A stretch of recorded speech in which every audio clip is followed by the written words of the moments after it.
welcome to Pierce High School. We talk about number 9 and number 10 facing off with each other. A lot of unknowns for both of these teams, so it's going to be exciting to see how they match up when they get on the field.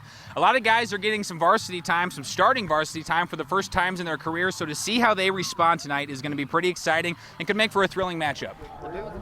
Coach Hoffner, an exciting game today. You guys traveling down to Wayne. It seems like it's always a good matchup, but you guys currently have the series 8-0. What's been the focus like in practice this week?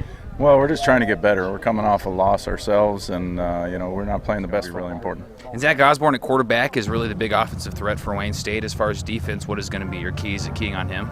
Well, I don't know if you can stop him. Zach's a pretty special player, Grant, and I think he's one of the better quarterbacks in the league, and pocket. Well, looking forward to matchup. Good luck today. Thanks, Grant. Well, you guys are battling a few injuries. I guess just some guys just kind of bumped and bruised and that kind of thing. How do you feel the health is of the team coming into this game? I think for Game 10, as good as it can be, quite honestly. Yeah, we have some guys out, but earn their half of it, and we play well. We've got a shot. Best of luck today, Coach. Thank you much, Grant. Dalton Wagner, our Beast Gym player of the game. Dalton, okay, first off, I don't think you probably thought that was coming to you at the end, but can you walk me through that last play? I don't know. I just saw Carter kind of throw it up, and I just kind of went for it and tossed it in, and somehow went in. At second in touchdowns with 50. He's very good through the air. Yeah, Osborne started. His true freshman year was my senior year in college, so he's been through here a little bit. Last year, like he said, out with a broken hand, a broken thumb there after the second game, so he missed a lot of the season, but he's one of the best quarterbacks in the NSIC. There's some good ones around here, but he's a very talented cat. You were doing a great job on the left side tonight. You had to be pretty hyped as you were getting into rhythm there. Was there anything special that was working for you, or you just have a great relationship with your setter there? I think my relationship with my setter was good tonight. And do you want to be a running back? I know you're taking quite a few snaps and running off on your own. Is that secretly what you want to be? No, I like quarterback. I like throwing the ball.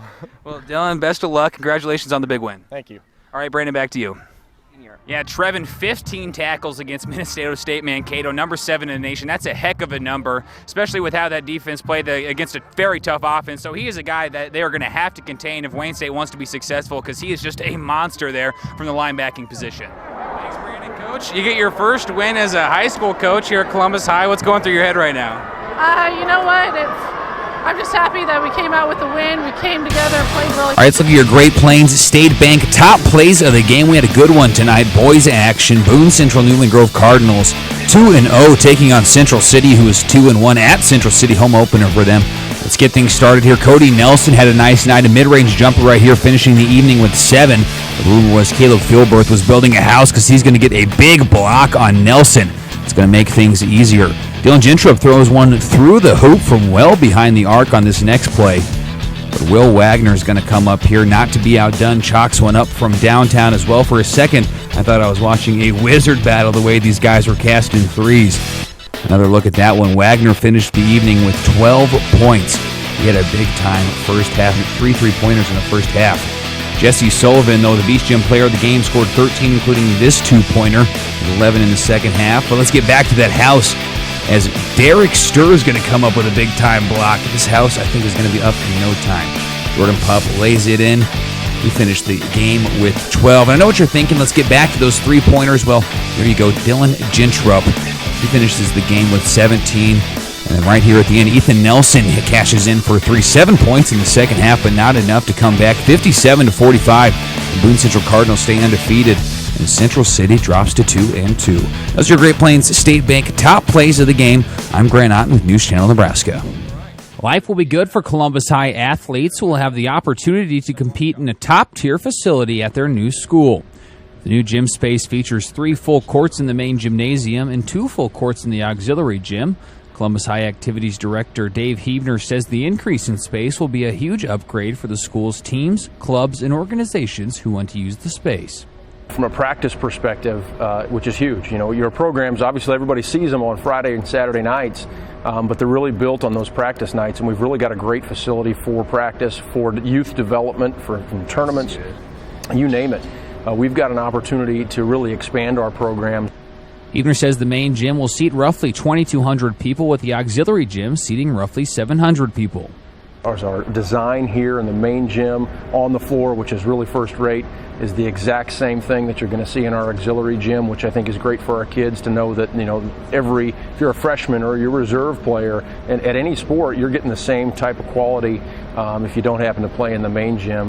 A new scoreboard and video board also highlight the south wall of the main gymnasium, which Huebner says will be a huge addition to what they can provide at events. We want to create a first-class facility, and one of those pieces is a scoreboard. And how can we best promote our kids, not only from competition and games, but when we host graduation, when we have student events in here, there's options that we have that we've never had before and that many schools don't have. The students and band will both sit in the bleachers behind the north basket, something Huebner hopes will increase the experience for both groups. The gym also features a section above the east bleachers for media and other VIP seating. The weight room, cardio room, training room, and additional classroom/meeting space is just west of the auxiliary gym and lies along the far west side of the building. For those who want to see it in person, the new high school will host an open house on March 20th starting at 6:30 p.m. I'm Columbus News Team's Grant Otten, News Channel Nebraska. The Devaney Center is a hallowed place for many of Nebraska's past great wrestlers. It was the ultimate goal for any wrestler who had a dream of winning a state title. The state championships have since been moved to the CenturyLink Center in Omaha, but the Devaney Center still remains a special place for wrestlers to compete. Columbus High wrestlers will get that opportunity on Friday as they take on top-ranked Valentine in a special duel. CHS head coach Adam Kieswetter says this is the second year they have done this type of duel, with Scottsbluff and Plattsmouth receiving invites the first year and Columbus High and Valentine receiving invites this year. Kieswetter says getting their kids exposure to wrestling staffs like UNL and the University of Wisconsin is great for his wrestlers who want to compete at the next level. It's going to be a fun duel because Valentine's a really tough team. They're the #1 ranked Class C team. And, everybody's like A is better than C or whatever, but not necessarily. Those guys are tough. So it's just going to be all around fun time, great atmosphere, and get them in that, big arena instead of our small gym. So get them used to that kind of feel of what it's like to be in a big time competition. The duel looks to be a great opportunity for senior wrestlers like Cyrus Marshall and Wyatt Olcott to wrestle on a big stage as they prepare for their final opportunity to win a state title. It's just a really cool opportunity, go wrestle in front of a college. Just cool to get out there, and we have a really good matchup with Valentine. I think they're #1 in Class C, so it'll be a really good duel. I've lost a little more than I thought I was gonna, but I'm just trying to get myself better, get on top of the podium in February. There's a lot of people around. It's going to be pretty high atmosphere of just excitement and everything. I'm kind of disappointed that I lost to a #1 ranked kid, but I'm looking to get it back, and I've always had a dream of winning a state title, and I'm not going to go out with second. I'm going out with first. The Discoverers wrestle against Valentine on Friday beginning at 5 p.m. and will then head to the University of Nebraska at Kearney on Saturday for a duels tournament. It's just good to get our guys the best possible competition.